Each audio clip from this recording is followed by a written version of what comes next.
Chères auditrices, chers auditeurs, c'est avec un immense plaisir que je vous annonce le lancement d'un nouvel épisode de votre émission mensuelle Affaires économiques.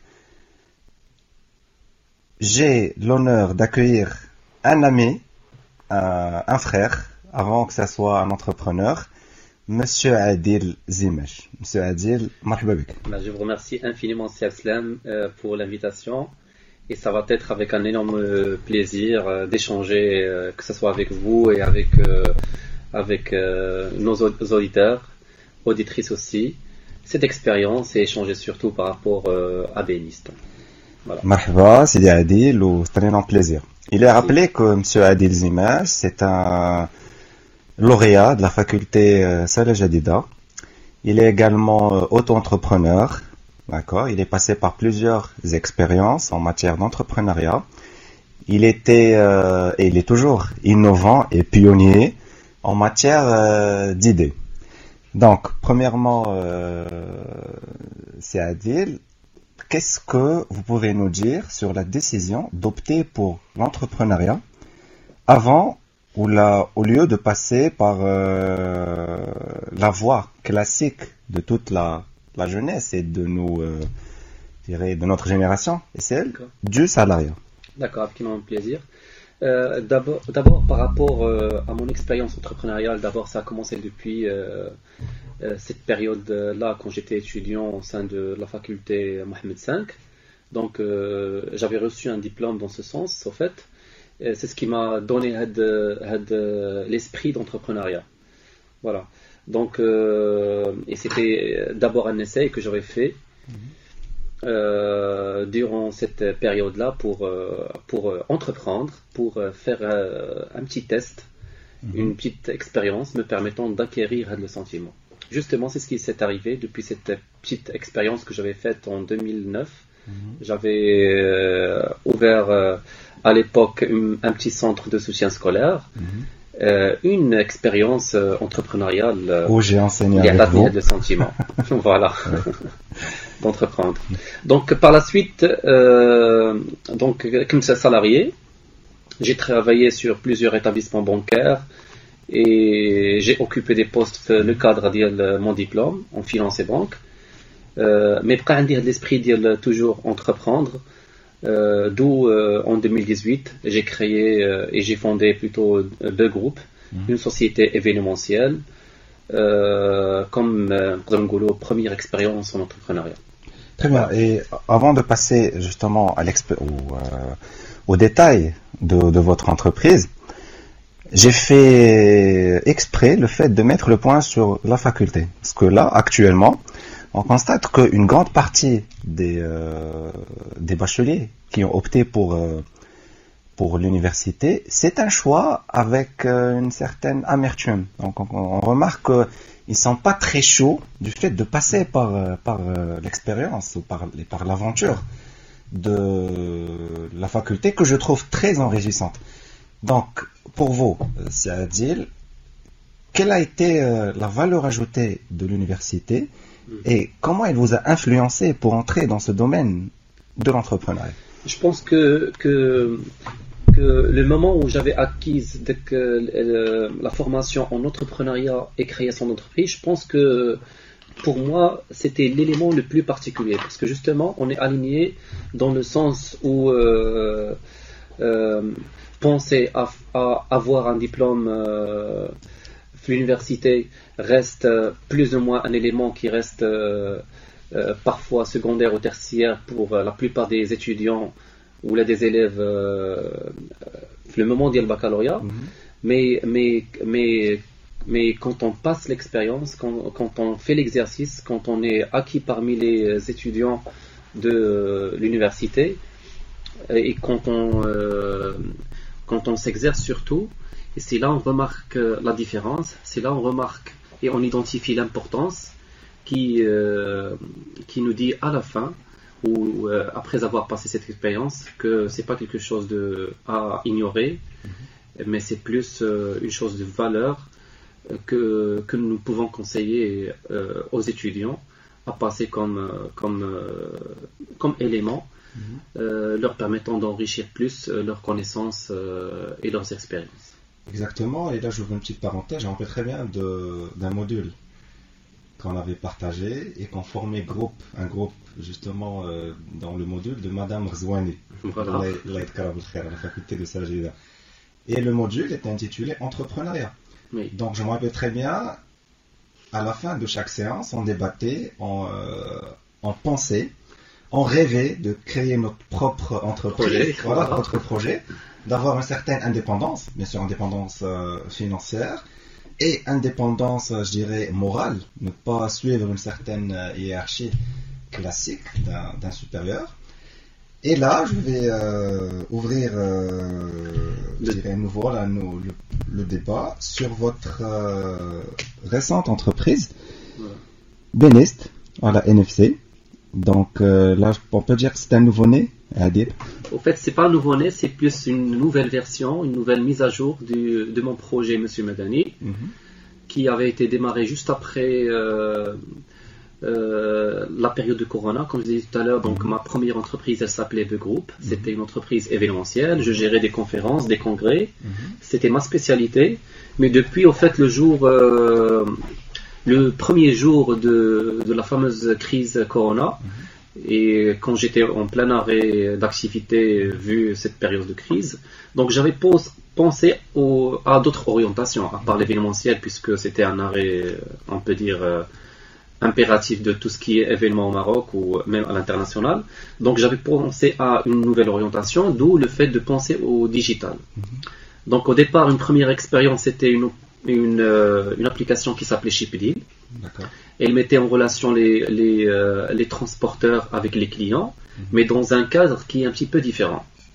Et l'idée pour moi était un camion, quand il fait un départ depuis, par exemple, Casablanca vers Tanger, par exemple, une société X qui vient de mobiliser son camion de 30 mètres cubes depuis Casa vers Tanger, le retour du camion, on a planifié d'autres entreprises intéressées par un voyage, le trajet et le retour, depuis Tanger vers Casablanca. Donc c'était plus un rôle d'intermédiaire. Absolument. Donc c'est comme un coursier digital. Très bien. D'accord. Parfait. Et je le proposais avec des réductions très importantes, normales, parce que avec le camion et du coup, moi, je le commercialisais. Je permets des économies, que ce soit écologiques et de budget. Et j'encourage par exemple, les un petit déménagement, à faire du groupage avec d'autres personnes pour permettre de minimiser le coût au maximum. Voilà. Et juste en parlant de Monsieur Madzani, je sais la réponse déjà, mais je pense que les auditeurs et les auditrices aimeraient bien avoir une idée sur l'origine de l'appellation Monsieur Madzani.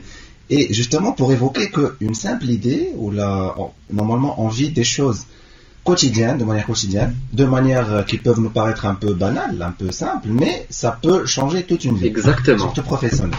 Exactement. En fait, cette expérience Shipdeal m'a fait donc j'ai remarqué maintenant l'élément qui se répétait à chaque fois, c'est que la satisfaction client était élevée, d'accord. Et ce qui était magnifique, c'est que plutôt dans le gars remarquable, c'est que les clients quand ils nous surpriment la qualité de coordination surtout, d'accord. Et les clients, ils me poussaient en fait à penser à généraliser l'idée pour ne pas uniquement coordonner que le cadre du transport de marchandises, mais penser à ouvrir l'intervention sur plusieurs catégories de demandes. D'où le fait effectivement de penser à une version me permettant de coordonner et d'être intermédiaire d'autres catégories de services. Donc justement, j'avais partagé l'idée avec l'équipe et on a pris la décision de développer une application qui permet de gérer et de demander des devis sur une seule plateforme, mais plutôt par rapport à plusieurs catégories de services, parfois dans le cadre de B2B ou B2C. Donc quand on a pris la décision de développer en fait l'idée, il y a un élément qui est très très important, les où effectivement penser à un nom marketing qui nous permet de d'abord de créer la curiosité dans le marketing pour nous faciliter la publicité, et d'autre part donner la définition à ce projet-là. Donc, j'étais bloqué. Pourquoi? C'est parce qu'à chaque fois que tu cherches les .com, tu trouves que le nom est déjà réservé. Donc, j'avais au départ fait des tests pour, par exemple, proposer un nom de marque qui a un rapport avec le mot business, le mot devis, le mot marketing ou le mot promotion, mais j'ai trouvé que tout est réservé. Alors donc il me reste alors qu'à penser au nom de la marque, mais différemment, pour me permettre de trouver le nom. Donc j'ai pris la petite feuille et j'ai commencé à chaque fois de mettre des tirets, dire qu'est-ce que je propose pour que je puisse trouver quel est le nom à proposer à la fin. Ou avec les définitions, dire qu'est-ce que je propose, je remarque que je suis en train de faire la description d'une personne que je connais. Il faisait partie de mon entourage, il s'appelait Madani, et c'était le genre de personne qui à chaque fois on a besoin d'un bricoleur ou d'un technicien, quand vraiment la personne c'était vraiment comme un couteau suisse. Voilà, c'est la personne des multimétiers. Qu'est-ce qu'on va dire, Madani, j'ai fait le bricole, tu vois. Voilà, donc c'était quelqu'un de confiance. C'était quelqu'un qui maîtrise plusieurs métiers. Et le plus important, c'est que c'est pas son métier qu'il maîtrise. Donc, il peut te recommander vraiment des personnes de confiance et qui maîtrisent leur métier. Et c'est ce qu'on faisait sur monsieurmadani.com, d'où l'idée de rajouter monsieur à son nom pour donner le look professionnel. Et voilà, donc on a choisi de l'appeler Monsieur Madani. Et ça reflète justement la culture et l'idéologie de votre entreprise, qui est justement basée sur la confiance, sur l'efficacité, sur la perspicacité et sur le rendement. Donc, voilà. J'ai vécu de près cette expérience-là, et je peux justement confirmer que au début, certes, c'est pas un terrain qui est doré, c'est un terrain qui est marqué par des mines, c'est un terrain miné, et c'est un terrain où il y a pas mal de problèmes avant de récolter les effets escomptés. Donc, est-ce que vous pouvez nous dire quelles étaient les premières difficultés que vous avez rencontrées, surtout lors de la création de votre nouvelle entreprise modifiée, Benist? Voilà. Merci beaucoup. Alors en fait, parmi les challenges, on peut dire très très très élevés, à hauteur très élevée, il y a le fait de changer son nom. Parce que, comme tu sais déjà, donc c'était un investissement marketing qu'on a déjà développé au sein de l'entreprise. C'était des expositions qu'on avait déjà sur lesquelles on était présent. C'était des ressources qu'on avait réservées au marketing, et le fait de prendre le challenge et changer son nom, même que je dis rien à hasard. En fait, Monsieur Madani, la seule difficulté qu'on avait, c'est que quand on proposait ça à des entreprises qui travaillent le cadre le B2B, d'accord? Donc on remarque que, on va dire la réponse de qu'est-ce que les entreprises, c'est que ça donne plus la perception client que c'est des travaux ou c'est des services B2C uniquement. D'accord? Ça donne plus l'air d'un service de bricolage, de manœuvre. Pour plus de précision pour les auditeurs et les autrices, quand vous parlez de B2C, ça veut dire exactement? Alors B2C, c'est les services qu'on propose aux consommateurs, mais dans le cadre de entreprises à un particulier. Très bien. Par exemple, les petits services de déménagement, les petits services de techniciens, de plombiers, etc. Ça, c'est des travaux B2C. Mais quand on proposait ça à de grandes structures, chose que nous proposons en fait sur notre service, c'est des affaires B2B et B2C en même temps. Donc on trouvait que plus les entreprises, ils ont l'air qu'on propose des services B2C, c'est des petits travaux, ou parfois c'est des travaux de bricolage, d'accord? Ils trouvaient que le nom a plus cette orientation-là, d'accord? D'où le fait de penser au changement de son nom, d'accord? Et le choix de Benist n'a pas été fait au hasard, c'était plus la situation, les filles, on s'est posé à la fin. C'est qu'au départ, comme une première phase, ce qu'on avait fait sur la version de M. Madani, on commençait à recruter des entreprises pour qu'ils bénéficient de notre service. D'accord ? On propose sur la plateforme de chatter avec ces entreprises-là. Moi, en tant que client, je peux par exemple choisir la catégorie de l'entreprise que je cherche. Je peux commencer à chatter avec cette entreprise sans avoir à partager mes informations avant de prendre une décision à la fin ou de demander un devis définitif. D'accord ? Alors, cette fonctionnalité, au départ, a été proposée au client. C'est-à-dire que c'est le client qui chatte qui entre en conversation, chatte avec l'entreprise. Mais ce qu'on a constaté, quand on a commencé à recruter des entreprises et quand on est arrivé à un bon nombre d'entreprises, ce qu'on a remarqué, c'est que les entreprises, ils échangent avec eux des informations. D'accord ? Ils commencent à networker, à créer des relations sur la plateforme. D'accord ? Qu'ils se fassent connaissance et qu'ils se partagent des affaires.